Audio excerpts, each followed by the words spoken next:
చెప్పాను. చాలా స్లైడ్స్ వేసాము, మీరు చూసారు అన్నీ. ఈ రోజు ప్రత్యక్ష గుడారంలో జరిగే సంగతులు చెప్తాను. ఇది రెండో లెసన్. ఏంటి ఈ రోజు చెప్పేది? నేను చెప్పాలి. ప్రత్యక్ష గుడారంలో జరిగే సంగతులు ఏంటి అంటే అద్భుతాలు అనుకోవచ్చు, మిరాకల్స్ అనుకోవచ్చు. అందులో ఉండే విశ్లేషణ మరింత లోతుగా వెళ్తున్నాం. దీని తర్వాత మనం టాపిక్ లోకి శుక్రవారంలో మనం ధ్యానం చేద్దాం. దేవునికి స్తోత్రం. మంచిది. నేను ప్రత్యక్ష గుడారం పరీక్షల్లో ఏమేమి చెప్పాను ఒకసారి విజిట్ చేసుకున్న తర్వాత మనం కొత్త పాఠంలోకి వెళ్దాం. ఇప్పుడు రండి. ప్రత్యక్ష గుడారంలో ఎన్ని ఉంటాయి అమ్మా? ఎన్ని ఉంటాయి? మొట్టమొదటిది ఆవరణము, రెండోది పరిశుద్ధ స్థలం, మూడోది అతి పరిశుద్ధ స్థలం. ఆవరణంలో ఏమేమి ఉంటాయి? ఇత్తడి బలిపీఠం, ఇంకోటి ఇత్తడి గంగారం. పరిశుద్ధ స్థలంలో సన్నిధి, రొట్టెల వల్ల, రెండోది ధూపార్తి, మూడోది దీప వృక్షం. అతి పరిశుద్ధ స్థలంలో ఏముంటాయి? మందసం, కరుణాపీఠం. ఎవరు ఏ పక్కన ఉండాలి, ఏ పక్కన ఉండాలి అన్నది మనం చెప్పేశాం. మెయిన్ టైటిల్ అంతా గురించి చెప్తే మళ్ళీ ప్రసంగం అయిపోతుంది. నేను అదంతా చెప్పట్లేదు. మోషే ఆరోగ్యం ఏ పక్కన ఉండాలి అమ్మ? ఏ పక్కన ఉండాలి? తూర్పున ఉండాలి. మొరారీలు ఉత్తరాలను ఉండాలి. మొరారీలు ఎక్కడ ఉండాలి? ఉత్తరాలు ఉండాలి. పడమరన గెర్షోనీయులు ఉండాలి. దక్షిణాన కహాతీయులు ఉండాలి. ఇది ప్రత్యక్ష గుడారంలో ఉండవలసిన. తూర్పు పక్కన ఉండే గోత్రాలు ఏమేమిటి? యోధా, ఇషాకరు, జెబులూన్. ఇవి ఏ పక్కన ఉంటాయి? తూర్పు పక్కన ఉంటాయి. ఉత్తరాలు ఏముంటాయి? నఫ్తాలి, ఆషేరు, దాన్. ఇవి ఎక్కడ ఉంటాయి? ఉత్తరాన్ని ఉంటాయి. పడమరన ఏముంటాయి? ఎఫ్రాయిము, మనష్షే, బెన్యామీన్. ఇవి ఎక్కడ ఉంటాయి? పడమరన ఉంటాయి. నాలుగోది దక్షిణాన రూబేను, షిమ్యోను, గాదు. ఇవి ఎక్కడ ఉంటాయి అమ్మ? ఎక్కడ ఉంటాయి? ఇవన్నీ 12 గోత్రాలు, 3 స్థలాల గురించి మనం నేర్చుకుంటాం. ఈ రాత్రి ప్రభువు మనతో స్పష్టంగా మాట్లాడుతున్న విషయాలు మరింత లోతుగా విశ్లేషణ చేద్దాం. ప్రత్యక్ష గుడారంలో జరిగే సంగతుల గురించి మనం ధ్యానిస్తున్నాం. దేవునికి స్తోత్రం. ప్రత్యక్ష గుడారంలో జరిగే సంగతుల గురించి ధ్యానిస్తున్నాం. అందులో తీయండి నిర్గమాకాండం 26వ అధ్యాయం. నిర్గమాకాండం 26వ అధ్యాయము తీసారా? నేను చదువుతాను, అందరూ ఏకీభవిద్దాం.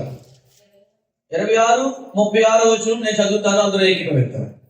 మరియు నీల ధూమ్ర రక్త వర్ణము గల పేనిగ సన్ననాలతో చిత్రకారుని పని అయిన తెరను గుడారము ద్వారమునకు చేయవలెను. ఇక్కడ ఏముంది? ఇక్కడ ద్వారమునకు చేయవలెను. తర్వాత ఆ తెరకు 5 స్తంభములను తుమ్మకరతో చేసి వాటిని బంగారు రేకును పొదిగింపవలెను.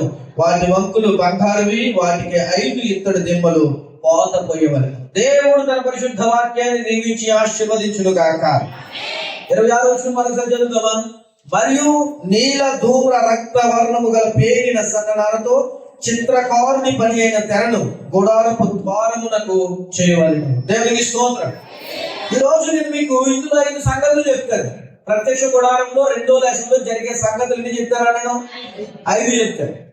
ఇప్పుడు ప్రత్యక్ష గుడారంలో ముఖ్యమైనది ఏంటంటే ద్వారం.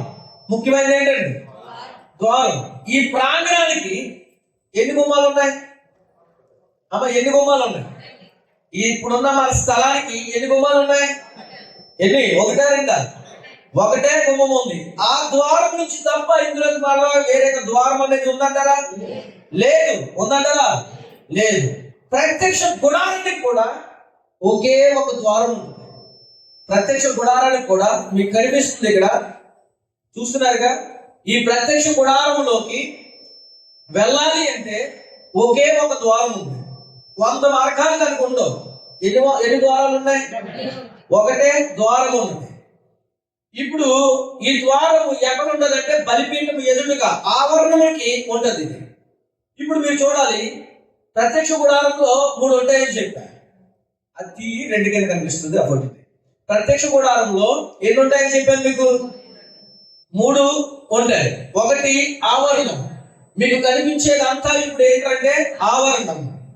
ఇప్పుడు ఈ ఆవరణంలో ఒక గుడారం కింద వేసి ఉంటుంది. ఇప్పుడు కనిపించింది కదా మీకు? ఈ ఆవరణంలో రెండో పార్టు ఒక గుడారం కింద వేసి ఉంటుంది. ఇందులో 2 ఉంటాయి.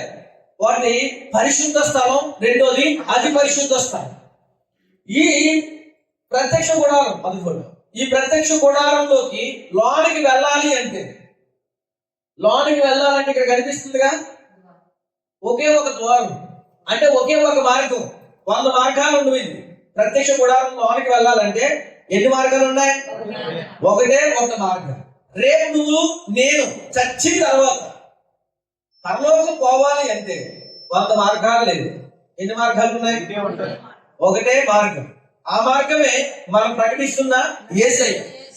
ఎవరండి? మనం ప్రకటిస్తున్న యేసయ్య. ఇప్పుడు ప్రత్యక్ష గుడారం మనం చూస్తే 3 ఉంటాయని చెప్పాం. ఆవరణము, పరిశుద్ధ స్థలం, అతి పరిశుద్ధ స్థలం అని చెప్పాం. ఈ 3 ఎవరికి సాదృశ్యంగా ఉన్నాయి అని అంటే తండ్రి, కుమార, పరిశుద్ధాత్మకు అంటే త్రిత్వానికి సాదృశ్యంగా ఉంది.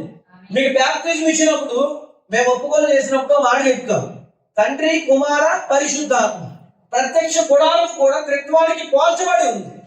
ఇప్పుడు ఈ ద్వారంలోకి వెళ్ళాలి అంటే ఒకే ఒక మార్గం అన్నాడు. 100 మార్గాలు లేవని చెప్పాను. ఇప్పుడు మనం చనిపోయిన తర్వాత పైకి పోవాలి అంటే మనకు కూడా ఉండే ఒకే ఒక మార్గం. ఏంటి ఆ మార్గం అంటే? ఎవరు ఆ మార్గం? యేసయ్య, నజరేయుడైన యేసయ్య. ఆ ఒక్క మార్గం ద్వారా తప్ప పరలోకానికి పోవడానికి మరొక మార్గము లేదు. ప్రత్యక్ష గుడారంలోకి వెళ్ళాలి అంటే అప్పుడు కూడా మార్గము ఒకటే. అందుకనే ఈ ప్రత్యక్ష గుడారము క్రీస్తు వారికి పోల్చబడింది. దేవునికి స్తోత్రం, హల్లెలూయా. ఇప్పుడు మీరు యోహాను సువార్త 10వ అధ్యాయం, యోహాను సువార్త 10వ అధ్యాయం 7-8 వచనాలు చదువుదామా? యోహాను 10వ అధ్యాయం 7 వచనం. కాబట్టి యేసు మరలా వారితో ఎట్లా నేను చూడండి ఇక్కడ ఏమని చెప్పాడు? గొర్రెలు పోవు ద్వారమును నేనే. ఆగండి. గొర్రెలు పోవు ద్వారం ఎవరు? అమ్మ, గొర్రెలు పోవు ద్వారం ఎవరు? నేనే. ఇప్పుడు నేనే అని ఎందుకు చెప్పుకున్నాడు దేవుడు? ఇప్పుడు నేనే అని ఎందుకు చెప్పుకున్నాడు? ఇప్పుడు అమెరికా అధ్యక్షుడు దగ్గరికి వెళ్ళి, ఏమండి మీరు అమెరికా ప్రెసిడెంట్ మీరేనా బైడెన్ గారు అని అడిగితే ఆయన ఏం చెప్తాడు? నేనే అంటాడు. భారతదేశం ప్రధానమంత్రి మోడీ గారి దగ్గరికి వెళ్ళి ప్రధానమంత్రి మీరేనా అంటే నేను కాదు వేరే చెప్తాడా? ఎవరన్నాడు? అలా చెప్పుకోపోతే అది అతిశయం. అలా చెప్పుకోపోతే ఆయన పదవికి ఆయన న్యాయం చేసినట్టు కాదు. ఎందుకంటే ఆయన ప్రధానమంత్రి కాబట్టి. రేపు చచ్చిన తర్వాత పరలోకం పోవాలి అంటే గొర్రెలకు మార్గం ఎవరన్నాడు? నేనే అన్నాడు. నేనే ఎందుకు చెప్పుకున్నాడంటే నేనే మార్గం కాబట్టి. న్యాయం ద్వారా తప్ప వెళ్ళలేవు కాబట్టి నేనే అని చెప్పాడు. ఇప్పుడు మోక్షానికి పోవాలంటే మార్గం ఎవరండి? ఎవరు? అర్థమైంది కదా భాష. మోక్షానికి పోవాలంటే మార్గం ఎవరు? యేసయ్య. గొర్రెలకు పోవు ద్వారమును నేనే అన్నాడు.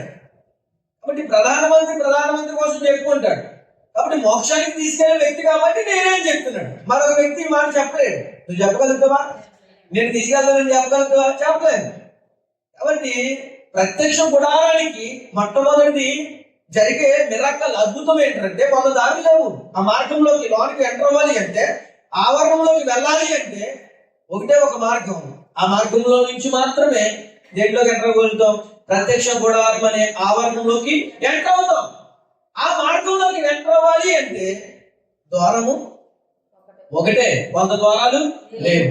రేపు నువ్వు నేను చనిపోయిన తర్వాత కూడా మార్గాలు ఎన్నో లేదండి, ఒకటే. ఈరోజు చాలా మంది లాజికల్ గా మాట్లాడుతున్నారు.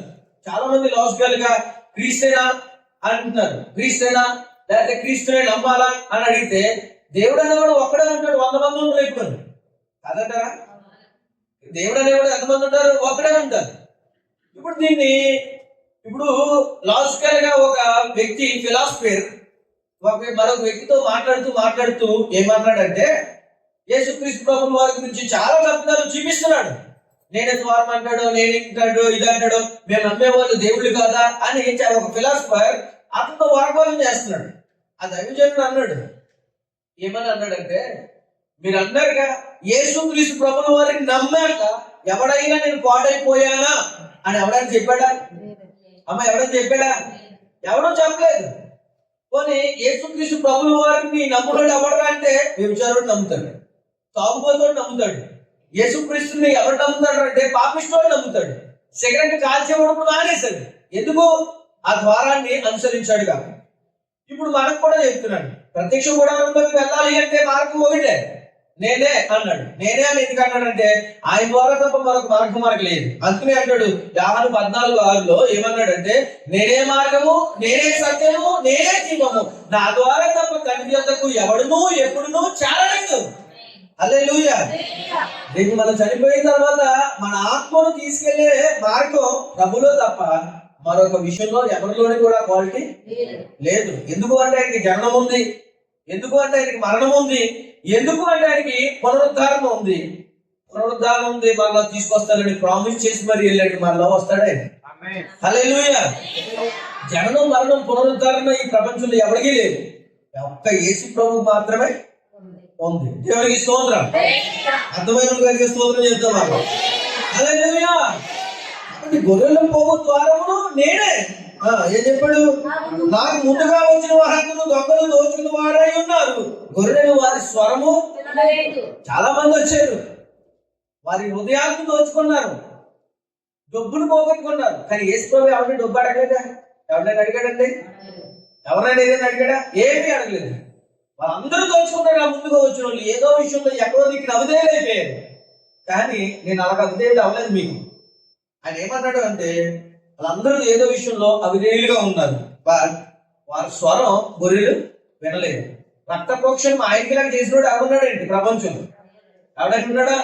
ఆయన లాంటి కఠినాత్మకమైన బాధ అనుభవించేవాడు ఎవరున్నాడు ప్రపంచంలో? ఎవడో లేడు. ఆయన బాధను అనుభవిస్తూ కూడా మనందరికీ సుఖాన్ని ఇచ్చాడంటే ఆయన గొప్పవాడు. హల్లెలూయా. ఆ బాధ అనుభవించి మనందరికీ ఇచ్చాడు, సుఖం ఇచ్చాడు. నిజానికి నువ్వు అయినా చేయవలసిన పని అది, కానీ ఆయన చేశాడు. అది గొర్రెలకు పోవు ద్వారమును నేనే నేనే నేనే అన్నాడు. కాబట్టి మనం అందరం ఎవరిని అనుసరించాలి? దేవుని అనుసరించాలి. ప్రత్యక్ష గుడారంలోకి వెళ్ళాలి అంటే ద్వారం ఒకటే, మోక్షానికి పోవాలంటే మార్గము కూడా ఒకటే, ఆ మార్గమే యేసుక్రీస్తు. హల్లెలూయా.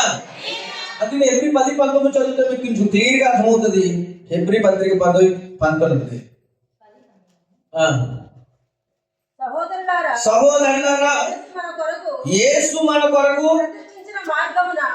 చూసారా, యేసు మన కొరకు ప్రతిష్ఠించిన మార్గమున అనగా నూతనమైనదియు జీవము గలదియు ఆయన శరీరము అను తెర ద్వారా ఏర్పరచబడినదైన మార్గం. సరిపోతుంది. ఇక్కడ ఏం చెప్పాడు? ఆయన శరీరము తెర ద్వారా ఏర్పరచబడిన అదే ద్వారము, మార్గము. ఏ మార్గం అది? ఏ మార్గము? ఆయన మోక్షానికి చేర్చే మార్గం. ఇప్పుడు ప్రత్యక్ష గుడారంలోకి లోనకి వెళ్ళాలంటే మార్గాలు ఎన్ని ఉన్నాయి? ఒకటే. మనం కూడా పోవాలి అంటే ఎన్ని మార్గాలు ఉన్నాయి? ఒకటి. కాబట్టి ప్రత్యక్ష గుడారంలో జరిగే మొట్టమొదటిది సంగతి, లేకపోతే అద్భుతం, లేకపోతే విషయాలు ఏదైనా అనుకోవచ్చు.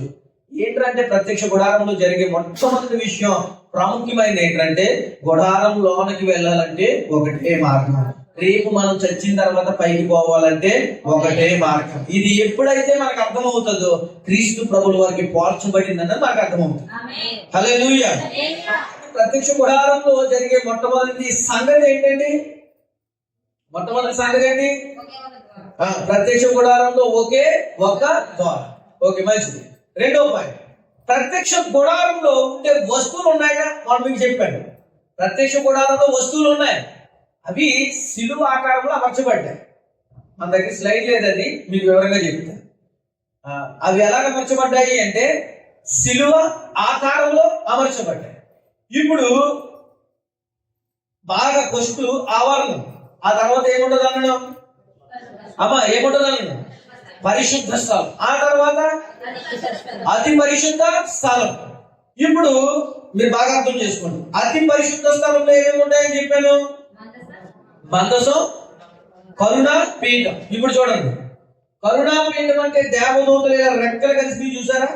మన గొడ్డ చూసారు కదా, అలా రెక్కలు కలిసి చూసారా? దాన్ని కరుణా పీఠం అంటారు. అది మూత కింద ఉంటుంది చూడు, దాన్ని ఏమన్నారంటే కరుణా పీఠం. ఆ కింద ఉంది చూసారా? మందసం. ఆ కింద ఉంది కదా మందసం. మందసం ఉంటే చూడండి ఒకసారి. మందసము చూడండి, మందసం ఉంది కదా, దీన్ని కరుణా పీఠం అంటారు. ఏమంటారమ్మా దీన్ని? చూస్తారా? ఇక్కడ కనిపిస్తుందమ్మా మీకు? దీన్ని, ఈ రెండు రెక్కలు కలిసి ఉన్నాయి చూసారా? దీన్ని కరుణా పీఠం అంటారు. దీన్ని మందసం అంటారు. ఏమంటారు దీన్ని?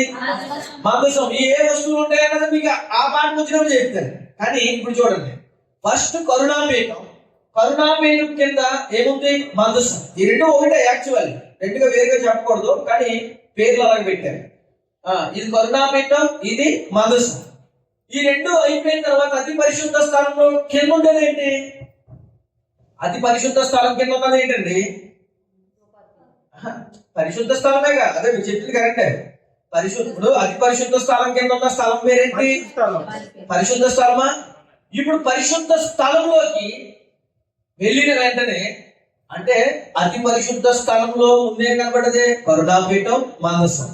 ఇప్పుడు పరిశుద్ధ స్థలంలో మనకి కనిపించేది ఏంటంటే ధూపార్తి. ఏంటండి? ధూపార్తి. ఇది ధూపార్తి అంటే మీకు మొన్న వివరంగా చెప్పాను.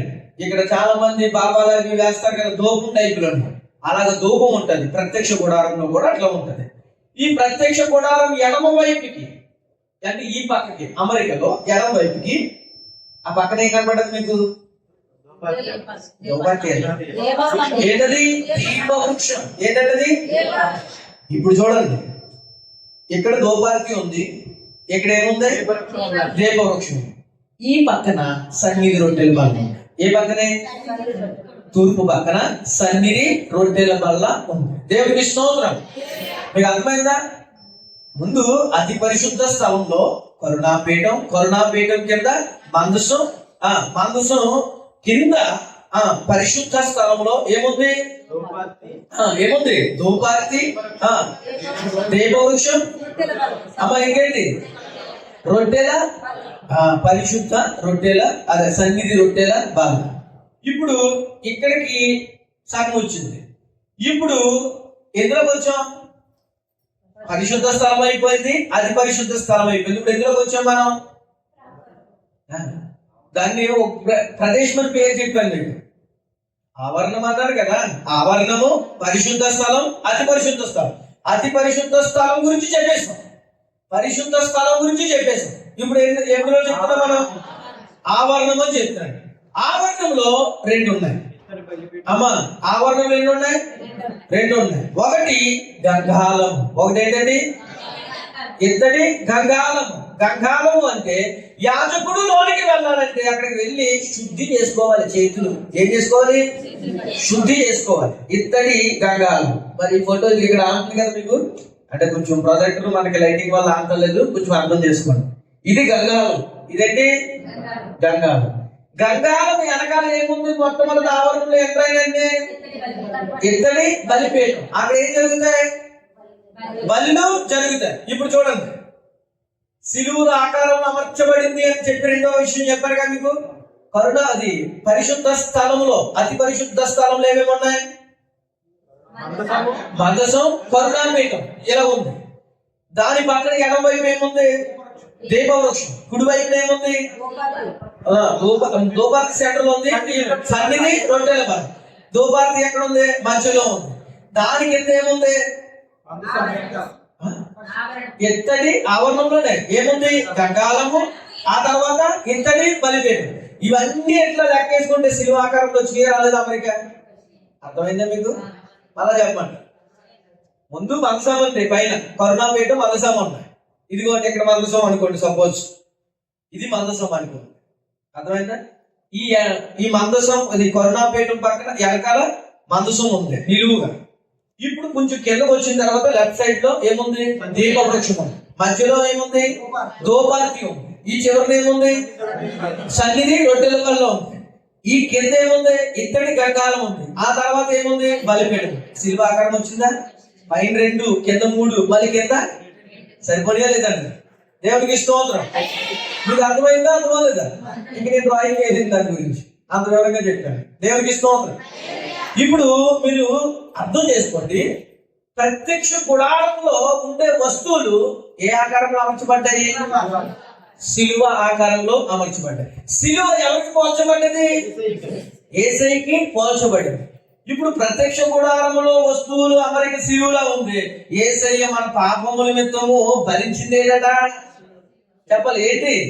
సిలువ భారాన్ని ఏం చేశాడు? ఆయన భరించాడు. కాబట్టి పౌలు గారు అంటాడు, నేను దేని ఎందు అతిశయించట్లేదు, కానీ యేసు క్రీస్తు యొక్క సిలువను బట్టే నేను అతిశయిస్తున్నాను అంటాడు. హల్లెలూయా. ఒకసారి చదువుతారా? గలతీయులకు 6:14 చదువుదామా? 6:14 చదవాలందరూ గట్టిగా. అది 6:14 గలతీయులకు 6:14. అయితే మన ప్రభువు అయిన యేసుక్రీస్తు సిలువ యందు తప్ప మరి దేని యందు అతిశయించుట నాకు దూరమవును గాక. హల్లెలూయా. అవును, గాని ఈ యొక్క అతిశయం దేని మీద ఉందా? అమ్మా, దేని మీద ఉంది? సిలువ మీద తప్ప దేని మీద మరి అతిశయం లేదు. అంటే ఈ మాట మనం బాగా అర్థం చేసుకుంటే, నా అతిశయం యేసుక్రీస్తు ప్రభు వారి తప్ప మరొకటి ఉందన్నాడు ఆయన. అంటే మన అతిశయం ఎవరి మీద ఉండాలి? చూసారు ఇక్కడ సిలువ ఆకారంలో అమర్చబడ్డది. ఎందాక చెప్పానుగా, దొరికింది మొత్తం స్లైడ్ వచ్చిందా? ఏ ఆకారం ఉంది ఇది? నేను చెప్పినట్టు ఉందా, వేరేగా ఉందంటారా? ఉందా? ఇదే ఆకారం ఉంది, సిలువ ఆకారం. అంటే సిలువ యందు తప్ప మరి ఏ విషయంలో కూడా మనం అతిశయించడారా? అసలు అతిశయించకూడదు మనం. కాబట్టి నీ అతిశయము ఎవరి మీద ఉండాలట? దేవుడి మీద ఉండాలి. అందుకని అంటాడు ఆయన, నేను రోమాలో ఉన్నప్పుడు రోమావాడిగాను అంటే ఆయన అతిశయం ఏంటి? ఎక్కడ అలాగంటే అలా ఉన్నాడు. ఇంకా వచ్చిన చదివితే మీకు బాగా అర్థమవుతుంది. 2 కొరింథీ 11 ప్రభు వారికి పోలుస్తున్నారు ఈ రోజు. ఇది మీరు బాగా అర్థం చేసుకోవాలి. 2 కొరింథీ 11:22 నేను చదువుతాను, చూడండి. వారు ఎప్రిలా నేను మాట చూడండి. పౌలు గారు ఏమన్నాడంట? వారు ఎప్రిడా నేను ఎప్రియుడనే, వారు ఇశ్రాయేలుగా నేను ఇశ్రాయేలునే, వారు అబ్రహాము సంతానమా నేను అట్టివాడినే, వారు క్రీస్తు పరిచారికులా వెర్రివాడి వలె మాట్లాడుతున్నాను, నేను మరి ఎక్కువగా క్రీస్తు పరిచారికుడు. మరి విశేషముగా ప్రయాసపడితే మరి అనేక పర్యాయాలు చెరసాల్లో ఉండిని, అపరిమితంగా దెబ్బలు తిండిని, అనేక మార్లు ప్రాణాపాయంలో. దేవునికి స్తోత్రం. హల్లెలూయా. పౌలు గారు ఏమన్నాడు? మీరు ఎప్రిడ్ అయితే నేను ఎప్రిడ్, మీరు అబ్రహాము సంతానం అవుతే నేను అబ్రహాం సంతానం. నేను ఎరువాళ్ళకి మాట్లాడతాను అనుకున్నారా? నేను వెరువాడిని కాదు. నా అతిశయం ఎవరిలో ఉంది అన్నాడు? అమ్మా, ఎవరిలో ఉంది? క్రీస్తు అంతే నా అతిశయం అంటాడు ఆయన. దేవునికి మహిమ కలుగుతుంది కాక. ఈరోజు చాలా మంది చాలా రకాలుగా అతిశయిస్తారండి. కొంతమందికి ధనం ఉందని అతిశయిస్తారు, కొంతమందికి మంచి జాబ్ ఉందని అతిశయిస్తారు, కొంతమంది కొన్ని విషయాల గురించి అతిశయిస్తారు. కానీ నీ అతిశయం దేని మీద ఉండాలంటే సిలువ మీద తప్ప మరి దేని మీద నీ అతిశయం ఉండచడారా? అందుకనే పౌలు గారు అన్నాడు, నా అతిశయం సిలువ యందు తప్ప మరి దేని యందును అతిశయం లేదు. ఎందుకు సిలువ యందు అతిశయం అంటే, ఆయనలాగా బాధపరించేవాడు, ఆయనలాగా ఏడ్చేవాడు, ఆయనలాగా మొలకరిని పెట్టించుకున్నాడు ఎవరు లేడుగా అన్నాడు. అందుకని అన్నాడు, నా అతిశయం సిలువే. వాడు ఎబ్రిడ్ అయితే నేను ఎబ్రిడ్నే, వాడు యూదుడైతే నేను యూదుడినే, వాడు రోమవాడైతే నేను రోమవాడినే, వాడు అబ్రహాం సంతానం అయితే నేను అబ్రహాం వాడినే. ఎందుకంటే నా అతిశయం దేని మీద ఉందట? సిలువ ముందు ఉంది. కాబట్టి ప్రభువులోకి వచ్చిన తర్వాత చాలా మంది మీరు అర్థం చేసుకోవాల్సిన విషయం ఏంటంటే, అతిశయం ప్రభువులో తప్ప దేని విషయంలో కూడా నీకు అతిశయం రాకూడదు. హల్లెలూయా. కొంచెం క్రీస్తు బిడ్డలకి చాలా విషయాల్లో అతిశయం వస్తుంది. కొంతమంది బాగా పాటలు పాడారు అనుకో, నేను బాగా పాడగలుగుతాను పిల్లలు చేస్తారు, తప్పది. కొంతమంది బాగా వాక్యం చెప్పారనుకో, నేను బాగా వాక్యం చెప్తున్నానని అనుకుంటారు. అస్సలు అనుకోకూడదు. ఎందుకు అంటే మనం ఎప్పుడు ప్రభు సిలువ దగ్గర అతిశయించుకుంటాం. హల్లెలూయా. క్రీస్తు రక్తంలో కడగబడిన మనం అనేక మంది అవ్వచ్చు, కానీ మన అందరి తండ్రి ఒకడే. అతిశయింత ఆయన నుంచి అతిశయించాలి. కొంతమంది సిలువ అనుకుని మెల్లో 2 కాసులు సిలువ తయారు చేసి వేసుకున్నంత మాత్రాన భారం భరించేస్తారండి. సిలువ వేసి తిప్పితే సిలువ అయిపోతుంది. ఆ క్రీస్తులాగా భరించాలి. చాలా మంది 2 కాసులు బంగారం ఉందని చెప్పి సిలువ చేయించుకున్నానండి అని దాన్ని బట్టి అతిశయిస్తారు. దాన్ని బట్టి ఇప్పుడు అతిశయించకూడదు. మనం దేన్ని బట్టి అతిశయించాలట? అమెరికా ఎట్లయినది చెప్పండి. అమెరికా అంటే చూడండి, అమెరికా చెప్పాలి. అతిశయం దేని బట్టి? సిలువ ఆకారమును బట్టి. చెప్పారుగా, ఈ సిలువను బట్టే మనకు అతిశయం ఉండాలి. చూడండి, అమెరికా ఎలా పెట్టాడు? ప్రైడ్ ఏముంది? ఇదే కరుణాపీఠం అన్న మందసం. అంటే ఈ పైన ఉన్న దేవతలు కలిసే దాన్ని కరుణాపీఠం అంటారు, దీన్ని మందసం అంటారు. దీని దీపవృక్షం, ధూపార్తి ఇది సన్నిధి, రొట్టెల బల్ల ఇది ఇత్తడి గంధానం, ఇది బలిపీఠం. హల్లెలూయా. 5 అద్భుతాలు చెప్తానన్నాడు, నువ్వు 2 అయిపోయింది. అంటే 5 సంగతులు చెప్తానన్నాడు, మీకు విశేషాలు చెప్తానన్నాడు, 2 అయిపోయింది. మొట్టమొదటి దేనికోసం చెప్పాం?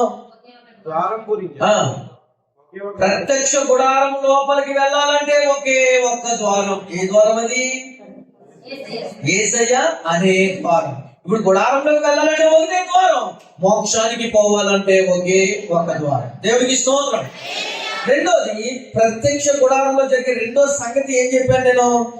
ప్రత్యక్ష గుడారం నుండి వస్తువులు ఏ ఆకారంలో అమర్చబడ్డాయి? శిలువ ఆకారం. ఒకవేళ నీకు అతిశయం కావాలి అనుకుంటే క్రీస్తులో తప్ప నీ అతిశయం మరి దేంట్లోని?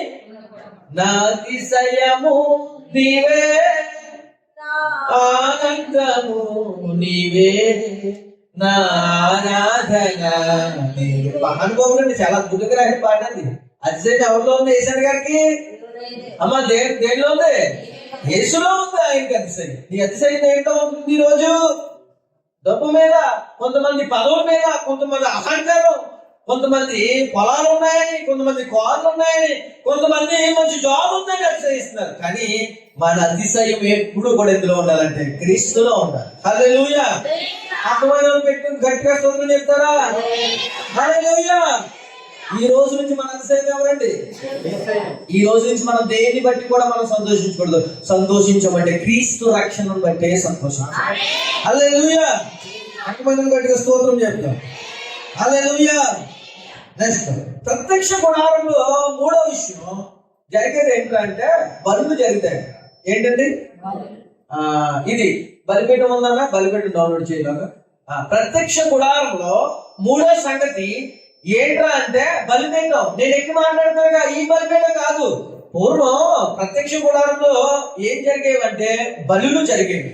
ఎవరైనా పాపం చేస్తే ఆ గుడారంలోకి, ఆవరణం అనే ప్రదేశంలోకి వెళ్ళిన తర్వాత చేసిన పాపమును బట్టి ఒక గొర్రెను ఏం చేయాలంటే వధించాలి. వధించిన తర్వాత కొంచెం రక్తం తీసుకుని ప్రధాన యాజకుడు దానికోసం ఏంటంటే పాప పరిహారార్థం బలి చేసేవాడు. కానీ ఆ వధించబడింది ఎక్కడ వధించబడాలి? అమ్మ ఎక్కడ? బలిపీఠం. ఇప్పుడు సంఘం అనే బలిపీఠం మీద నువ్వేమైపోవాలి? అమ్మ ఏమైపోవాలి?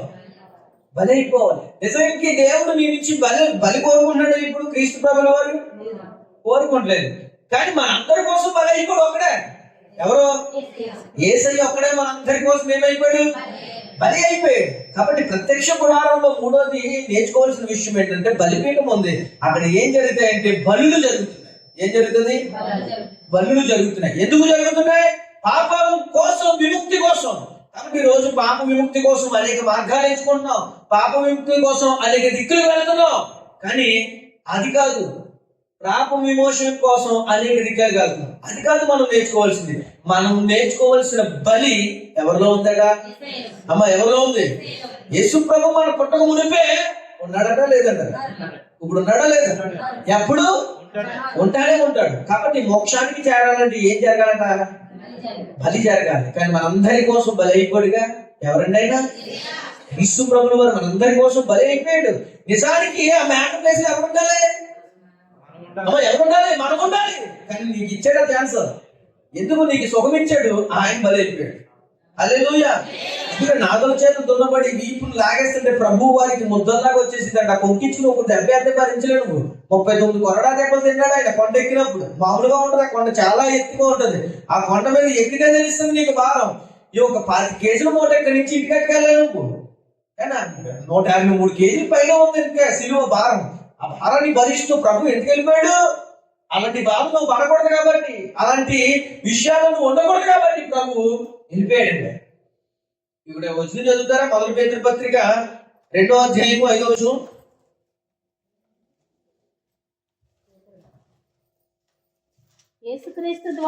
యేసుక్రీస్తు ద్వారా దేవునికి అనుకూలమగు ఆత్మ సంబంధమైన బలులను నడిపించుటకు పరిశుద్ధ యాజకులుగా ఉండునట్లు మీరును సజీవమైన రాళ్ళవలే నుండు ఆత్మ సంబంధమైన మందిరముగా కట్టబడుచున్నారు.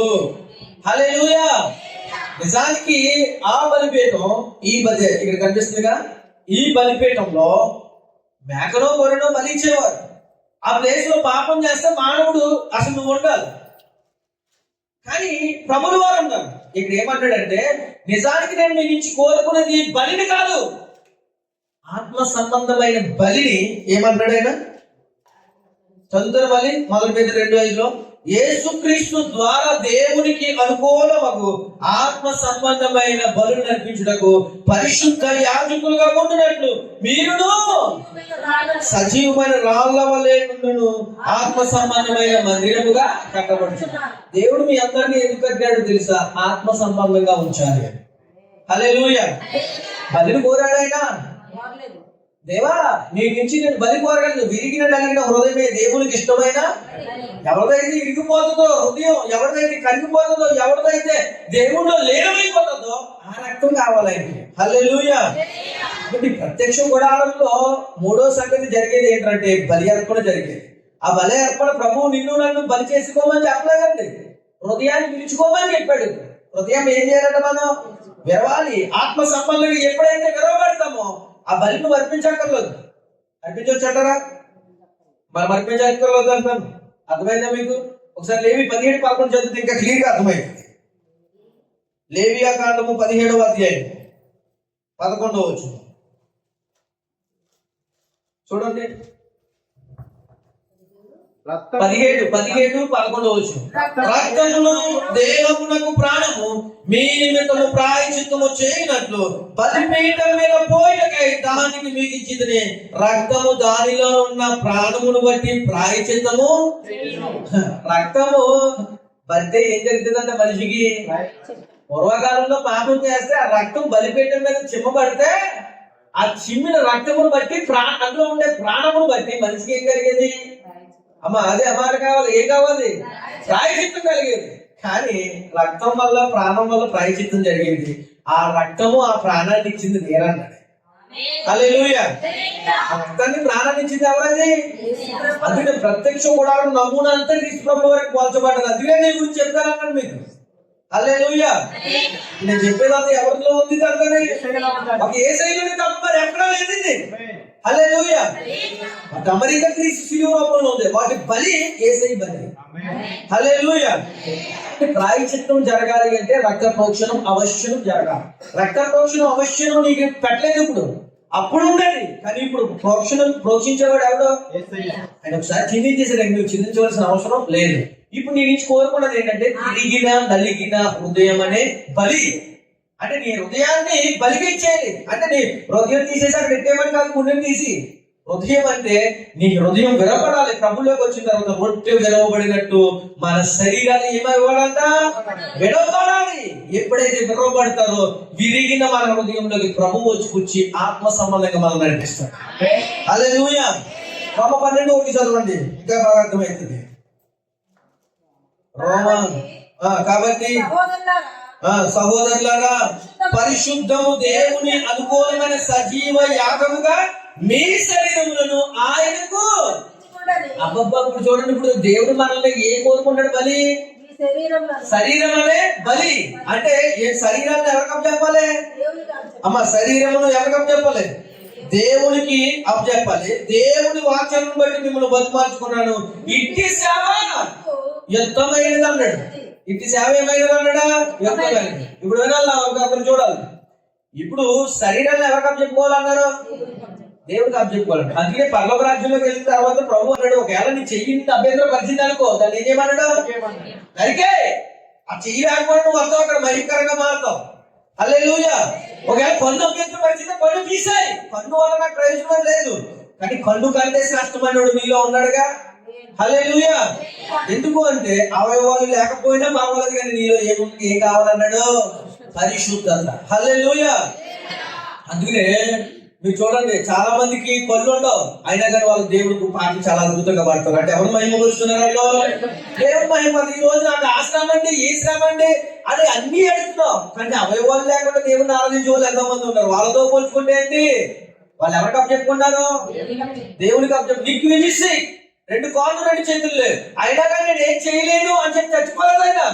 తన శరీరాన్ని ఏమన్నాడు, తన నోరు నాకు నోరు ఇచ్చాడు దేవుడు చాలు అని చెప్పి నోటితో అనేక మందికి స్వార్థం ప్రకటించాడు. హల్లెలూయా. 200 దేశాలు పైకిలే తిరిగాడు ఆయన. మన భారతదేశం కూడా వచ్చాడు. ఎవరో నీకు వింజేస్తే ఆయన పెళ్ళయింది, పిల్లలకు అన్నాడు ఏకొచ్చు అన్నీ వచ్చాయి. ఆయనకి రాంతంటే ఏదీ లేదు. నీకు వింజేసి ఉందా కదా, ఏమీ లేదు, అన్నీ వచ్చు. ఇంకా మేము బాగా అంటే సెల్ ఫోన్ మనకన్నా బాగా ఆపరేట్ చేస్తాడు. ఎలా ఆపరేట్ చేస్తాడంటే మొండుతోనే. మనకలాగా ఏమీ లేవు. దేంతోనే? నోటితోనే. పాలు చేతిలో నీకు భలే ఆపదు, నువ్వు శరీరాలు అప్పచెప్పుకోవు. కానీ ఏమీ లేనోడు అయితే అడన్నీ చేస్తాడుగా. సాధించాలని తపన మనలో ఉంటే ఎప్పటికైనా సాధించగలుగుతాం. హల్లెలూయా. ఈ శరీరాన్ని దేవుడికి అప్పచెప్పుకో. నేను అప్పచెప్పుకున్నా, దేవుడు నన్ను ఆశీర్వదించాడు. నువ్వు కూడా అప్పచెప్పుకోవాలి. ఈ రోజు యవ్వనస్తులు చాలా మంది లేదా పెద్దవారైనా మన శరీరాన్ని అప్పచెప్పుకోము. ఎవరికో ఆడికో వీడికి అందరికీ అప్పచెప్తాం. అప్పచెప్పుకోవాలి అప్పచెప్పమ్మా. హల్లెలూయా. అందరికీ అప్పచెప్పేస్తాం. అదే ఇప్పుడు పానీపూరి అమ్ముకునేవాడు పాపం.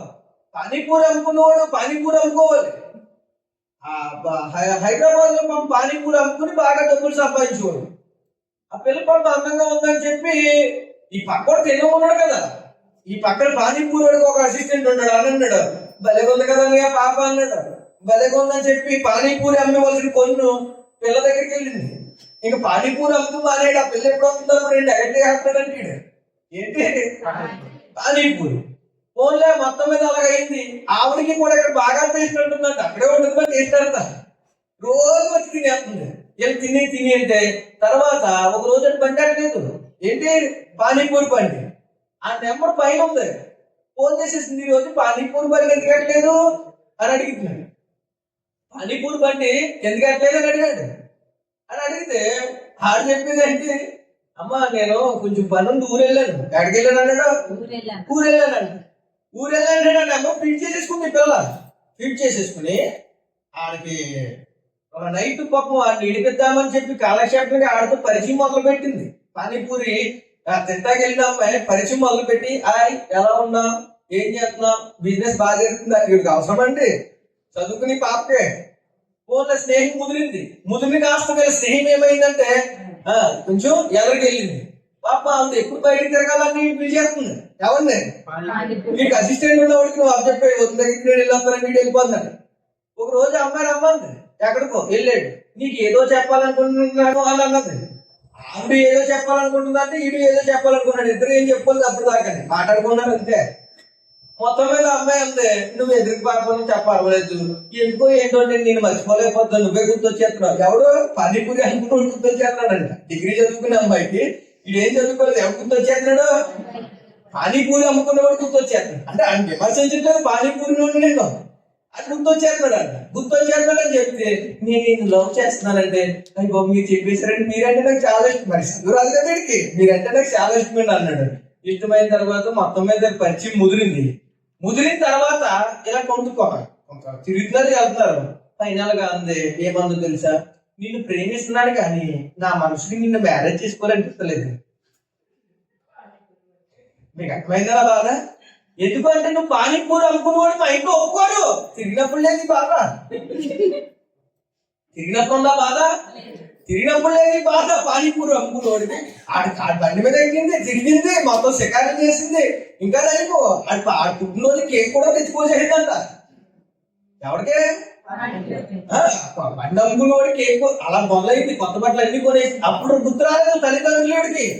ఇప్పుడు గుర్తొచ్చి నీలాంటి పానీపూరి అమ్ముకునేవాడికి ఏం చేయరట, చేయరు అన్నాడు. ఇది హృదయం ఏమైపోతుందంటే అబ్బా ఏమైపోతుంది, వెళ్ళిపోతుంది, ఇక చచ్చిపోతాం అనుకున్నట్టు. ఇక తల్లిదండ్రులు పాపం చిన్నప్పుడేమో తండ్రి చచ్చిపోయాడంట. నా తండ్రి అంతా నీళ్ళనే గుర్తొచ్చాడు కదా, నువ్వు అలా కదా ఇలా కదా అంటాడంట. ఇంకేం చేస్తుంది, వదిలేసాడు, దూరం అయిపోయాడు. దూరం అయిపోయిన తర్వాత ఎంగేజ్మెంట్ చేసుకునేవాడు మళ్ళీ పంట ఎక్కించారు. ఇది ఎంత తొమ్మిది పడట్లే, చేసుకునేవాడిని మళ్ళీ దగ్గర తీసుకొచ్చి దగ్గర శవా బాగుంటుంది పానీపూరి అందంట. మీకు అర్థమైందా? మళ్ళీ వెళ్ళొచ్చాడు దోవకడికే. అసలు ముగ్గురు అయిపోతుంది హృదయం.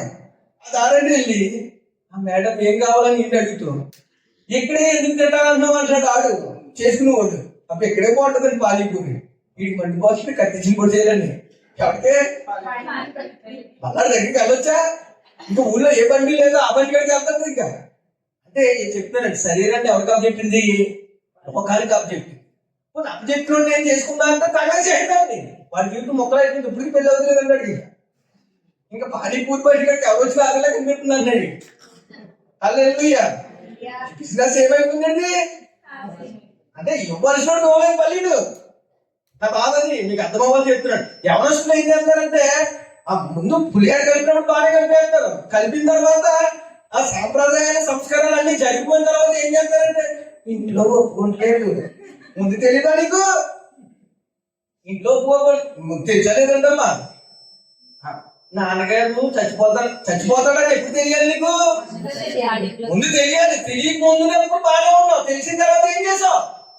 మానేద్దాం అనుకుంటాను.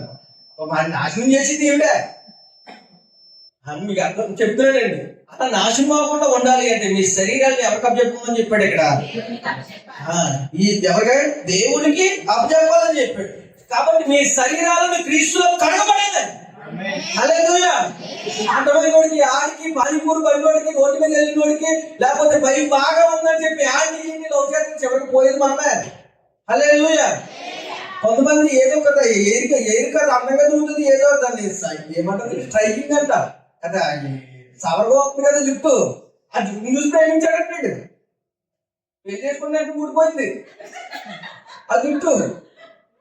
అయ్యో నువ్వు అప్పుడు బాగున్నావు బాగాలేదంటే మరి ఎందుకు ప్రేమించాడా? నువ్వు జుట్టును చూసి ప్రేమించాడు అంటాడు. ఎందుకది ఏమో ఎక్కడో కొనుక్కున్నాను నేను. దాన్ని ఏమంటారు? విక్కు. స్టీఫెన్ పౌల్ గారు మనం చెప్పారమ్మా చర్చిలో ఉన్నది. నన్ను మీరు చెప్తే నాకు ఏమంటి అంటే అప్పుడు జుట్టును చూసి ప్రేమించానండి. చాలా కింద దాకా ఉందండి, నోటికి ఇడిచేస్తుందండి బాబు అన్నాడు. ఎందుకంటే సవరమని తెలియదు కదా వీడికి, ఎక్కడో దూరం నుంచి చూస్తున్నాడు. అంటే వీడికి ఏం నచ్చింది? జుట్టు నచ్చింది వీడికి. ఎలా తయారయ్యేది మనుషులు. మనం కూడా అంతే. అది మోసం చేసేటండి. పైకి వదిలేడు. మళ్ళీ ఎలాగంటావమ్మా నువ్వు అనొచ్చా? నువ్వు మోసం చేస్తాడని తెలుసు, ఆడి మూర్ఖుడని తెలుసు, కానీ నీ బలాన్ని తగ్గించావు. ఆడికి బలి అయిపోతున్నావు. యేసుక్రీస్తుకి బలి అయ్యావు నువ్వు. క్రీస్తులో కడగబడిన తర్వాత నీ బలి, నీ జీవితం, నీ శరీరాన్ని సమర్పించుకుంటే అప్పుడు మాత్రమే నీకు ప్రాయశ్చిత్తం. హల్లెలూయా.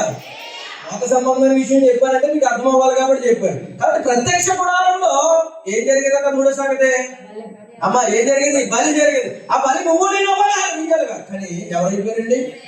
యేసయ్య బలి అయిపోయాడు. కాబట్టి బలి జరిగింది. నాలుగో సంగతి ప్రత్యక్ష గుడారంలో నాలుగోది మందసం ఉందిగా. మందసం ఉంది అన్న. ప్రత్యక్ష గుడారంలో నాలుగోది ఇక్కడ కనిపిస్తుంది ఏంటిది? మందసం. ఈ మందసంలో దేవుడు మోషేని పిలిచి ధర్మశాస్త్రాన్ని ఇచ్చాడు. ధర్మశాస్త్రం అంటే ఈ లోకానికి ఎన్ని ఆజ్ఞలు ఇచ్చాడు ఆయన? నూతన నిబంధనలో తరదాలండి. ఓల్డ్ టెస్ట్మెంట్ లో చెప్పండి ఎన్ని ఇచ్చాడు అమ్మా? ఎన్ని? 10 ఆజ్ఞలు ఇచ్చాడు. మొట్టమొదటి ఆజ్ఞ ఏంటి అమ్మా? నేను తప్ప వేరొక దేవుడు మీకు ఉండకూడదు. పైన ఆకాశం ఉందే కానీ కింద భూమి ఉంది కానీ దేని రూపమునైనను అరాజ్యం చేయకూడదు, వ్యభిచరించకూడదు, దొంగలించకూడదు, నీ తల్లిదండ్రులు సన్మానించాలి అని చెప్పొచ్చాడుగా. ఈ 10 ఆజ్ఞల్ని ఎవరికి ఇచ్చాడట? మనకాదు, మోషేకి ఇచ్చాడు. ధర్మశాస్త్రాన్ని మోషేకి ఇచ్చి రే ప్రజలకు బోధించరా అని చెప్పి ఇచ్చాడు. ఈ మోషే ఏం చేయాడు తెలుసా? మోషే వెళ్ళి 40 పగలు 40 రాత్రులు కష్టపడి దేవుని దగ్గర వాగ్దానాలు పొందుకుని, ఎందుకంటే మీకు చెప్పనా, నాకు ఎంత ఆశ్చర్యం అనిపించింది. దేవుడే రాశాడంటే వ్రాత పలక మీద. హల్లెలూయా.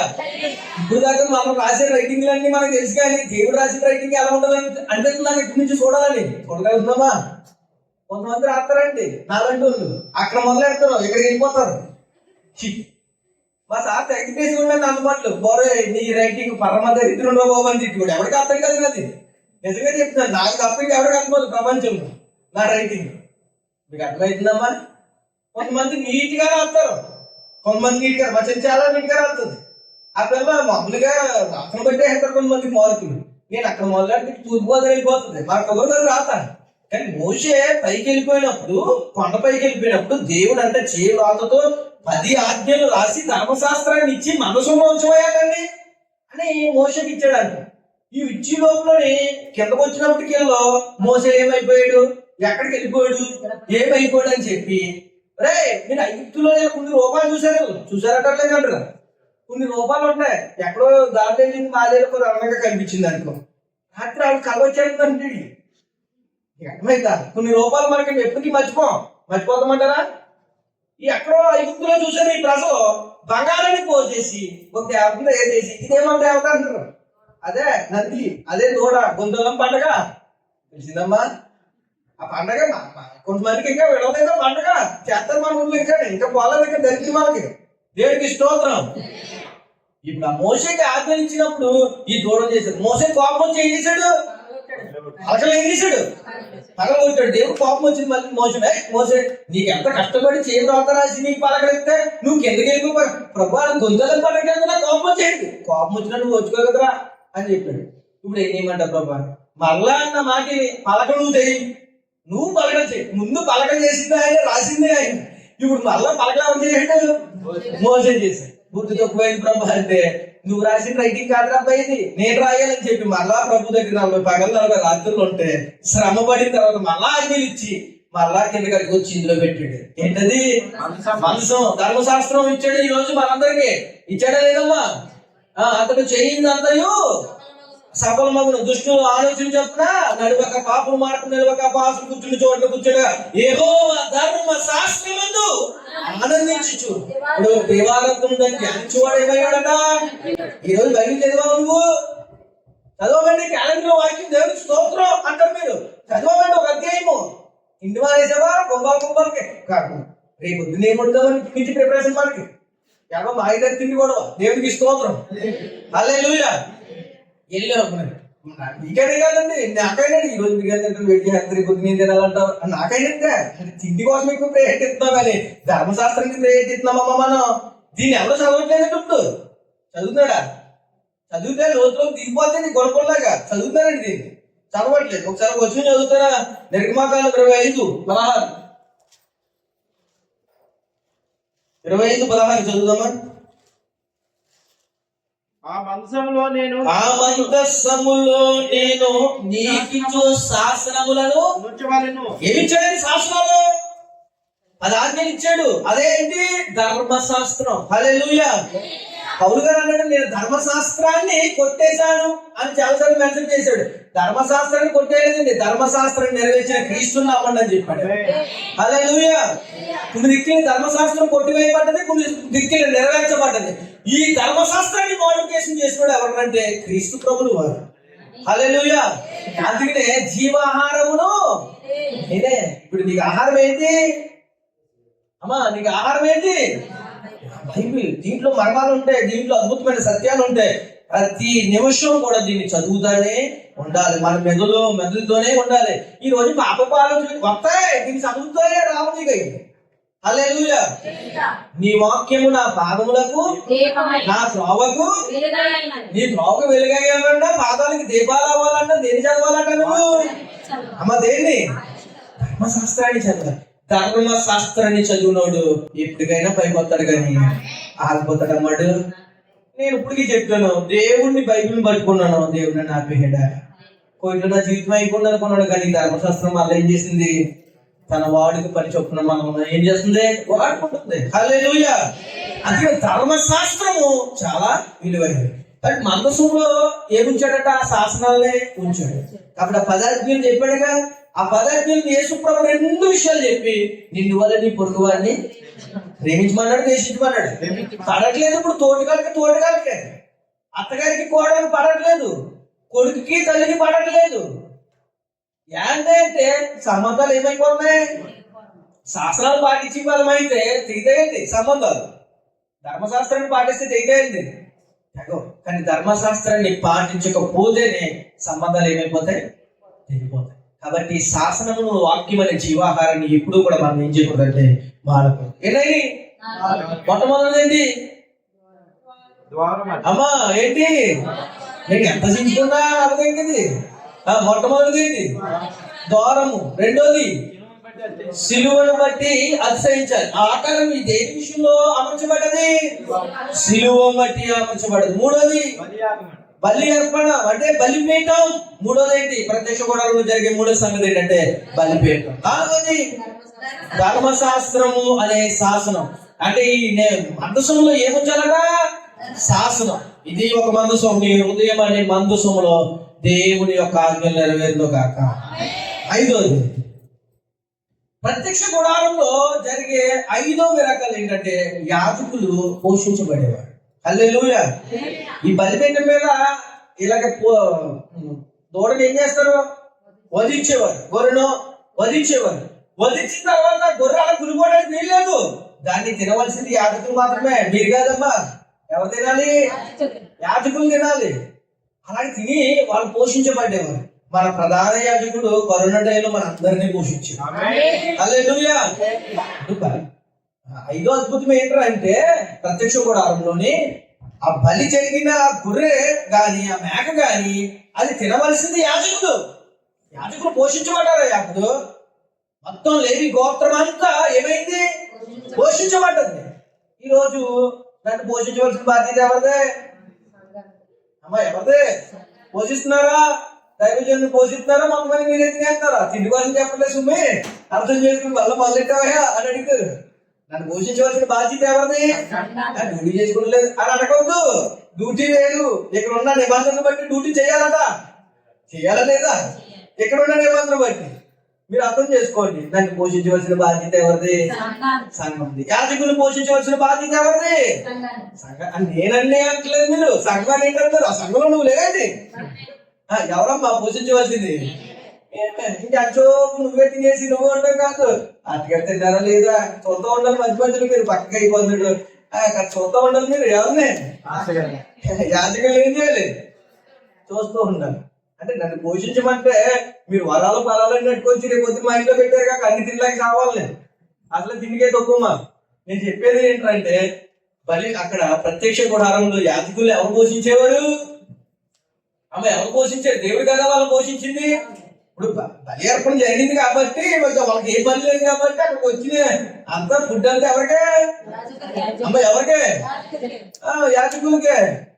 అందుకనే నాకు నేర్చుకునేది ఏంటంటే మన ప్రధాన యాజకుడు తనకున్నా లేకపోయినా అందరికీ పెట్టాడా? ఆయన తినేసాడు. అమ్మ అందరికీ పెట్టాడా లేదా? అందరికీ పెట్టాడు. ఆయన ఒక్కడే తినేలేదు. నేను కూడా అంతే. మీకున్నా లేకపోతే నాకున్నా లేకపోయినా మీ అందరికి పెట్టేస్తాను. ముందు తినేస్తాను. ఎప్పుడైనా ముందు తిన్నాను నేను? ఎప్పుడైనా ముందు తిన్నానా? మన ఊళ్ళో ఏంటంటే ముందు బాగా తినేది, తర్వాత మనం తినాలనే ఊళ్ళు ఉంటుంది. కానీ ఆ ఊళ్ళో అది కాదు. ముందు విశ్వాసం తినాలి, తర్వాత నాకు లేకపోయినా కొడుకు మార్చుకోవాలి. ఈ భోజనాలు కాడ కూడా తంట్లే ఈ మధ్యలో. దేవుడికి స్తోత్రం. కూరల కోసం మొక్కలు ఏదంటే తినాలి. తినాలంటారు లేదంటారా? ఏది లేకపోతే మొక్కలు కుక్కే మేము అయిపోవచ్చు. మీకు దేవుడికి స్తోత్రం. అంటే ప్రధాన యాజకులు అక్కడ పోషించబడ్డారు. ఒక్కోసారి రిఫరెన్స్ చదవండి. అక్కడ లేవీకాండం 6:26 వద్దామా? లేవియకాండం 6:26. పాప పరిహారార్థ బలిగా దానిని అర్పించిన యాజకుడు దానిని ఏం చేయాలట? అమ్మా మీరు ఇచ్చిన ఏదైనా తినొచ్చంటారా తినకూడదంటారా? కొంచెం సార్లు బాగా వస్తాయి, కొన్నిసార్లు మా దగ్గర ఉన్నది లేకపోయినా సర్దుబాటు చేసి చేయాలంటారా చేయకూడదంటారా? చెప్పాలి. చెయ్యాలంటే తినమని చెప్పాడు, తినకూడదని చెప్పాడు. అంటే మీరు ఏం చేయాలి? ఇప్పుడు సదుపాయంగా మా అందరికీ పెట్టకూడదు. నేను ఒక్కడే పర్వాలేదు. పిల్లలు కంగారు పడకండి. నువ్వు రోజు వచ్చేద్దాను అనుకుంటాను. మీకు అసలు రాను తినవాలి. తర్వాత పరిశుద్ధ స్థలమందు అనగా ప్రత్యక్ష గుడారము యొక్క ఆవరణములోనే కండి ఎక్కడ పడతాక తినాలి లేదండి. ఎక్కడ తినాలి? యాజకుడు పని చేసినప్పుడు దేవుడు పని నిమిత్తమే తినాలి. హల్లెలూయా.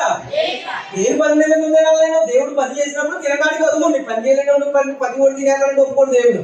పని చేసేవాడు దానికి అది కూడా కాదంటారా? అది తర్వాత కింద ఏం చెప్పాడు?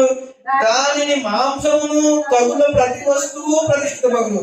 దాని రక్తములోని కొంచెమైనను వస్త్రం మీద ప్రోక్షించినట్లా అది దేని మీద ప్రోక్షింపబడినో దాన్ని పరిశుద్ధ స్థలములలో పొందగలరు. నేను అనుకుంటాను దేవుడిని ఎప్పుడు ప్రభా ఈ వచ్చిన మీద అప్పుడు జరిగింది కానీ ఇప్పుడు జరిగితే మాకు అలా కొవ్వు ఉండకపోతుంది కదా. చెప్పాలి. కొవ్వు ఉందంటారు మనకి.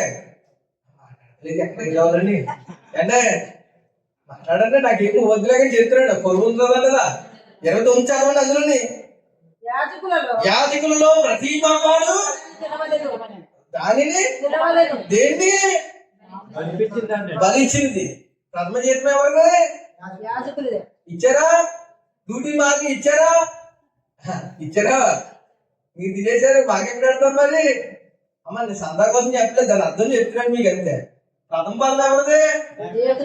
దశమ భాగం ఎవరిది? దశమ భాగం లేదు. మన కోర్టులో ఒకరో ఇద్దరు కనిపిస్తూ ఉంటారు, ఎప్పుడో ఇంకో కోర్టు.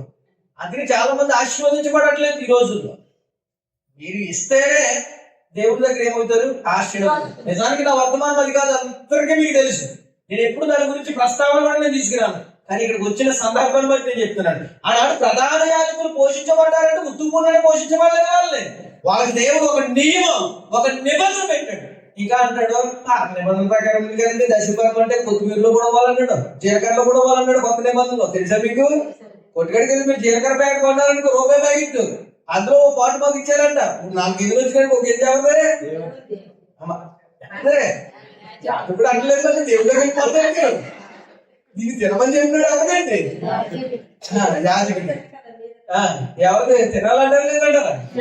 మరి మీరు ఏం చేయాలి? ఇవ్వట్లేదు. ఈరోజు చాలా మంది దాచేసుకుంటారు. ఆశీర్వాదం రావట్లేదు. నెత్తి మీద ఎన్ని వరమాలు కురిపించినా నీకు రాదమ్మా. దేవుడికి ఇవ్వాలా అంటే ఇవ్వాలి. ఎందుకు అంటే ఒక పరీక్ష లాంటిది నీకు. ఆయన ఇచ్చింది మళ్ళీ ఆయనకి ఏం తీసుకుంటాడు అని అడిగితే చాలా మంది ఇయ్యో తెలివితే లేచి మనకి ఆయన ఇచ్చింది మళ్ళీ ఆయనకి ఇవ్వాలేంటండి. మరి ఇవ్వకపోతే ఏం చేద్దాం? మొత్తం తినేద్దామేంటి? చాలా మంది ఏం చేస్తారు తెలుసా? క్రిస్మస్ కానుక ఆ దశమ భాగంలో దశమ భాగంలో కదా కానుక చేద్దాం. ఏ కానుక? చీరగదిలో కొనుక్కోపో, లేకపోతే దశమ భాగం కొనవచ్చా? దశమ భాగమే సందా దేనికి దానికి విడగొట్టేయాలి. దాన్ని ఈ చాలా తెలివితేటలు వేయించారు కోవట్లేండి జనం అంటున్నారు. ఈ నెల దశమ భాగం ఒకరు 10 నెలలుగా క్రిస్మస్ భాగం చేస్తే మొత్తం కావాలి గొప్పది. అమ్మ క్లారిటీ కోసం చెప్తున్నాను. యాజకులు పోషించబడాలి, మందిరం పైకి ఎదగాలి, పేదవారికి అన్నం పెట్టాలి అంటే ఎక్కడి నుంచి వస్తాయి అమ్మ? ఎక్కడ అవ్వాలి? నేను తినే అలా మీ అందరికి తెలుసు. నేను తినేస్తానా మీకు పెడతానా? మీరు కదా కొత్తగా వచ్చిన వాళ్ళు తెలుస్తుందన్నా. నేను తినేసాను మీ అందరికి పెడతానా? ఇప్పుడు మీరు ఇచ్చిన సంతాలన్నీ నేను పోగేసి సంచిలో పట్టుకుని వెళ్ళట్లేదండి. మీకు నిజానికి నువ్వు చెప్పట్లేదు పాపం. నిజానికి ఇక్కడ ఉన్న సహోదరులు ఎవరికి ఇంకా డ్యూటీ లేవు, మీకు ఇంకా తెలియదేమో. వాళ్ళని పోషించే బాధ్యత ఎవరికి ఇచ్చాడు? నాకు ఇచ్చాడు అనలేదంటారు. అంటే నాకు వచ్చేయండి నేను శుభ్రంగా తినేయకూడదు. వాళ్ళ అక్కర్లో ఉన్నప్పుడు వాళ్ళని ఆదరించాలి. మనం ఆదరించాలని లేదు. నా పేరెంట్ చొమ్ము నీకు ఇచ్చిన వాడు దేవునికి పాత్రుడు అవుతాడంటారు కాదంటారు.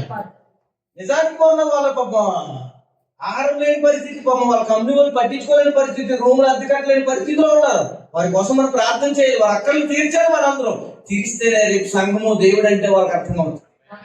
హల్లెలూయా. అంటే నేను చెప్తున్నాను, ఇచ్చింది నేను ఒక్కడే తినేయకూడదు. ఇచ్చిన ప్రతిదీ నేను ఏంటంటే ప్రభు సేవ నిమిత్తం అందరికీ పెట్టాను. ఇప్పుడు 5 రొట్టెలు 2 చిన్న చేపలు 5,000 మందికి ఇచ్చాడు కదా. నిజానికి అందులో గొప్పవాడు ఎవడేంటి? అమ్మ ఎవడో ఆ చిన్న పోలుడే ఇవ్వకపోతే ఆశీర్వాదం వచ్చిందాక అది ఎక్కడైనా కొంటున్నాడు. పేరు రాశారమ్మా అడిగాడట నా పేరు. కొంతమంది 10 దినాలు ఇచ్చి నా పేరు ఎందుకు చెప్పాలంటే మరి దీనికి గొడవ. భార్య పేరు ఈ పేరు కలిసి చెప్పాలంట. ఒకడున్నాడు. అంటే నేను చెప్తున్నాను దీని గురించి. మన పేర్లు కాదు మన ప్రస్తావన కావాల్సింది. మనకు ఎవరు కావాలండి? అమ్మ ఎవరు కావాలి? దేవుని కోసం. కంట్లు ప్యాంట్ రెక్క మీద మన ఇంటి కదా ఉండొచ్చా? ఇక్కడ ఏ పేరు లేదు దేవుని రూపం బట్టి. హల్లెలూయా. కొన్ని చర్చిలో ఉంటుంది ఫ్యాన్ ఇది ఇచ్చాడు ప్రతి రెక్కకి. సౌండ్ సిస్టమ్ పెట్టి మీద, సండా పెట్టి మీద కూడా ఉన్నాయా? మరి ఎవరికి ఇచ్చావు నువ్వు? కనబడొచ్చా మనకే? నువ్వు కుడి చేతితో ధర్మం చేసిన ఎడమ చేతికి చర్చిలో ఉన్నవాడు అందరికీ తెలిసి వచ్చేది మనకి. తెలుస్తుందా లేదా? అంటే నేను చెప్పేది ఏంటంటే పేరు రెక్కల మీద కావాల్సింది కాదు, దేవుని రెక్కల మీద కావాలి. హల్లెలూయా. అంటే ఆశీర్వాదం అనేది ఏంటంటే నేను చెప్తున్నాను, యాజకులు ఎందుకు పోషించబడ్డారు అయ్యా అంటే వాళ్ళు బల్లిని ఇచ్చేసిన తర్వాత ఏం చేశారట? కొంతమంది మందిరానికి పట్టుకొస్తారండి. ఇప్పుడు నేను ఎవరికైనా మసలి వాళ్ళకి ఇద్దాం అనుకుంటే వెళ్ళిపోతున్నాడు. మీకు అర్థం అవ్వలేదు. ఇప్పుడు మీరు ఏమిటి పట్టుకొస్తారు కదా, ఇప్పుడు మీరు మందిరానికి ఇచ్చేసిన తర్వాత అదేం చేయాలి? దైవజనుని అడిగి అయ్యా కొంచెం బయట పని పెట్టుకుంటా ముందే చెప్తే మీ భాగం కొంచెం పక్క తీసి ఆ మిగతా మసీదు కొడుకో లేకపోతే అడిగే వీడికి ఏం చేస్తాం అంటే పంచి పెట్టాలి లేదంటారా? పంచి పెట్టాలి లేదంటారా?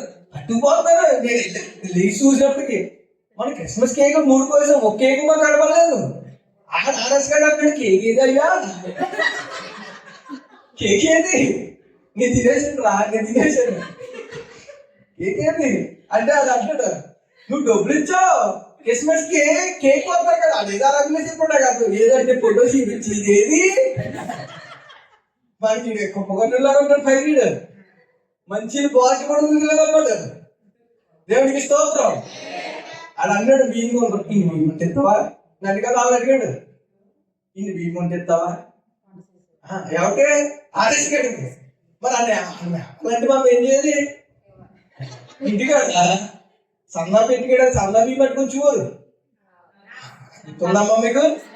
మనకు ఏమయ్యి సమకాలంలో పట్టుకొస్తారు. మా ఇంటికి 10 ఏళ్ళు పట్టుకొస్తారమ్మా, పట్టుకొస్తారా లేదా? వీళ్ళు మంచి బియ్యం తిని కోట బియ్యం నాకు వేసేసి పోలేదు. ఎక్కడ ఈ కోట బియ్యం అంటే ఇయ్యండి రా ఇలాగనే అని పాస్టర్ గారు నేను ఇప్పుడు నిజం చెప్తున్నామండి. ఇచ్చినవి అన్ని మేము తెలియదు. ఈ రోజు అడుగుల్లో కొన్ని సంఘాలు మా సంస్థ ద్వారా కట్టబడ్డాయి అంటే ఫుడ్ ఆ వస్తువులు మనం చీరలు చాలా మంది ఏంటంటే ఈ చిరిగిపోయిందని ఆ చిరిగిపోయిన చీరలైన చాలా మంది ఉన్నారు. గొప్పగా హల్లెలూయా. ఇప్పుడు దేవుడు నీకు కలిగిన తర్వాత 10 మందికి ఏం చేయాలి? నువ్వు పెట్టాలి లేదు. కొంతమందికి పెట్టిన తర్వాత తిట్టే గుణం కూడా ఉంటుంది. హల్లెలూయా. నీకు అదట్లేదా ఇది అట్లేదా నీకు అన్నం లేదంటే అసలు అనకూడదు అయినా అనొచ్చా? అసలు పెట్టదు. అది నేను సామెత చెప్పకూడదు, బూతులాగా ఉండదు. అది మీరు చెప్పద్దు. ఇప్పుడు మీరు బొమ్మలు వచ్చేసి అరుగులోకి బూతులాగా ఉంటుంది. నేను చెప్పట్లేదు. కానీ పెట్టే గుణం ఉన్నప్పుడు తిట్టే గుణం కూడా కొంత పెట్టిన చూపు బాగా పెట్టేస్తారు. పీకి దాకా పెట్టేస్తారు, అరిగి దాకా తిడతారు.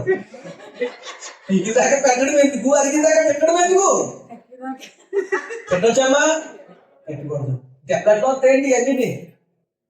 అదండి పాస్టర్ గారు అది ఉద్యోగం లేనప్పుడు ఇచ్చావా? ఇప్పుడు బాధ కలిగిందని మొత్తం చెప్పేస్తున్నాడు స్టోరీ. అది వీలైనప్పుడు నీకు ఇచ్చారండి.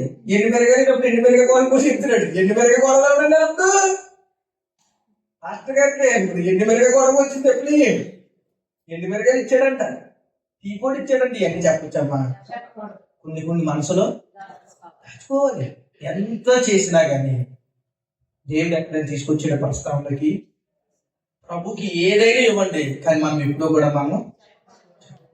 కానీ ఎప్పుడు ఎవరిలో కూడా మనం బలవంతము ప్రేమతో ఇవ్వండి, కానీ సొరుక్కొనక గొనుక్కొనక ఇవ్వతారు. సారీ, ఇప్పుడు ప్రత్యక్ష కూడా ముందు యాజకులు పోషించబడ్డారు. కాబట్టి మన ప్రధాన యాజకుడు మనందరినీ పోషించే బాధ్యత మన మీద పెట్టాడు. హల్లెలూయా. చాలా మీ దగ్గర డబ్బులు ఉండవు, తినాలి. ఆ రోజు నీకు పూట ఎలా గడుపుతుంది?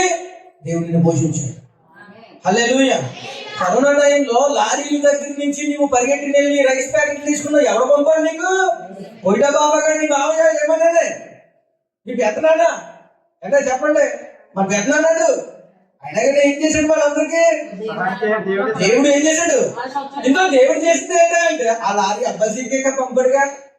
అలా మారిగా పంపేది నీకు దొరుకుతుంది ఆ టైంలో. అవునా కాదంటారు? కానీ కొన్నిసార్లు దేవుడు కంటికి కనిపించవచ్చు, చెవికి వినపడు. ఆయన చేసిన అద్భుతాలు చాలా అద్భుతం. హల్లెలూయా. ప్రత్యక్ష కూడా 2 అంశాలు చెప్పాను మీకు. అమ్మ ఏం చెప్పాను? 5 చెప్పాను. ఇవన్నీ ఎవరికి పోషించబడ్డాయి? క్రీస్తు ప్రభువు. కాబట్టి మన ప్రధాన యాజకుడు మనందరినీ పోషించాడు. మనం కూడా అక్కర్లో ఉన్నాం. ప్రతి ఒక్కరిని బిడ్డని మనం ఏం చేయాలంటే ఆదరించాలి. ఏం చేయాలి? ఆదరించాలి. ప్రేమను చూపించాలి. ప్రేమను చూపించి ఒకరినొకరు సమ్మతించుకుంటే ఈ ప్రత్యక్ష గుడారంలో జరిగే అద్భుతాలు మన జీవితంలో కూడా జరుగుతాయి. హల్లెలూయా. అర్థమైనట్లు గట్టిగా దేవుని స్తోత్రం చెప్పండి. హల్లెలూయా. ఏం చెప్పాలి? ఒకసారి చెప్పండి. వెళ్ళిపోతాం. మొట్టమొదటి ఏంటి అమ్మా? ప్రత్యక్ష గుడారం ఉండే ఒకే ఒక్క ద్వారం. ఎవరైనా మనం చనిపోయిన తర్వాత ఒకే ఒక్క ద్వారం. అమ్మ ఎవరు? యేసయ్య. అన్న మన అందరికి సమయం లేదు. కాబట్టి ప్రభుని అంగీకరించండి, ప్రభుని హృదయంలో తీసుకోండి. ఇంటికి వెళ్ళిన తర్వాత తీసుకుందాం, లేకపోతే ఇల్లుకి వెళ్ళాక తీసుకుందాం అంటే ఎప్పుడు గుండెపోటు వస్తుంది, ఎప్పుడు ఏం చెప్తుంది ఎవరికి తెలియట్లేదు. ఎవరికైనా చెప్పిపోతుందా? ఎవరికి చెప్పట్లేదు. కాబట్టి ఇంకా ప్రభుని అంగీకరించిన ప్రభుని ఏం చేయాలట? రెండోది, సిలువను బట్టి నీ అతిశయము ఏదైనా క్రీస్తులోని తప్ప మరి దేనిలోని నీ అతిశయం ఉండకూడదు. హల్లెలూయా. నెక్స్ట్ మూడోది, యేసయ్య బలి అర్పణ చేశాడు. ఇప్పుడు బలి పీఠం మీద బలిపీఠాన్ని ప్రోక్షించేవాడు మన ప్రధాన యాజకుడు బలి అర్పణ అయిపోయాడు. నీ కోసం నా కోసం విరవబడిపోయాడు. నాలుగోది ఏంటి? ధర్మశాస్త్రం అనే మాంసం, జీవాహారము ఎవరిలో ఉందట? ఈ తప్పు ఏది రైటో ఇందులో చదివితే ఉంటుంది. దీన్ని అనుసరించి నడవాలి. అది క్రీస్తు మనకు అనుగ్రహించాడు. ఐదోది, ప్రధాన యాజకుడు పోషించబడ్డాడు. నీకు ఇంకా పొదువుగా ఉందా? అప్పుల్లో ఉన్నావా? బాధల్లో ఉన్నావా? దేవునికి ఇచ్చి చూడు, నిన్ను పోషించే బాధ్యత కూడా ఆయనదే. నేనెవడో పోషించలేను, నిన్ను పోషించేది ఎవడో? ఎవడో? యేసయ్య. ఆయన మాత్రమే నిన్ను పోషించగలుగుతాడు. కాబట్టి బాధలో ఉన్న, సమస్యలు ఉన్న, ప్రత్యక్ష గుడారంలో జరిగే 5 విషయాలు చెప్పాను. క్లారిటీగా అర్థమైంది అనుకుంటున్నాను. అర్థమైందమ్మా? అంటే మనం పరిచయం చెప్పాను, కొంచెం డిఫరెంట్గా ఉంటుంది. ఈ రోజు ఏం చెప్పాను? దానిలో ఉండే సంగతుల గురించి చెప్పాను. దేవుడి మాటను దీవించిన దాకా కళ్ళు మూసుకుందాం, ప్రార్థన చేసుకుందాం. ప్రేమమయుడ, కృపామయుడ, నీ దయ సంకల్ప వాచలిత ప్రేమను బట్టి నీ వందనాలు. ఈరోజు చాలా విలువైన పాఠాన్ని మాతో మాట్లాడు. ప్రత్యక్ష గుడారంలో జరిగే 5 అద్భుతాల గురించి మేము నేర్చుకున్నాం. 5 సంగతుల గురించి మేము నేర్చుకున్నాం. ద్వారం నువ్వేనైనా, ఇదిగో నేను బలిపీఠం నువ్వేనైనా, ఇదిగో నేను ప్రభు ప్రోక్షించేవాడు కూడా నువ్వేనైనా. ఏదైనా నీ ద్వారా తప్ప మాకు వేరే మార్గము లేదు నాయన. విన్న వాక్యములు, విన్న సంగతులు మర్చిపోకుండా మమ్మల్ని బలపరచండి నాయన. ఇదిగో ప్రత్యక్ష గుడారం గురించి 2 విషయాలు నేర్చుకోవడానికి మాకు చూపించాను. అందుని బట్టి మీకు వందనాలు. ఈ రోజు వచ్చిన ప్రతి బిడ్డలు మీరు అందరినీ మీరు దీవించండి. వారి అక్కర్లను యేసు నామములో తీర్చండి. వేరే కార్యములు జరిగించి నడిపించున్నాం. యేసు నామములో నడుచున్నాం తండ్రి. ఆమేన్. అందులో లేచి నిలబడండి.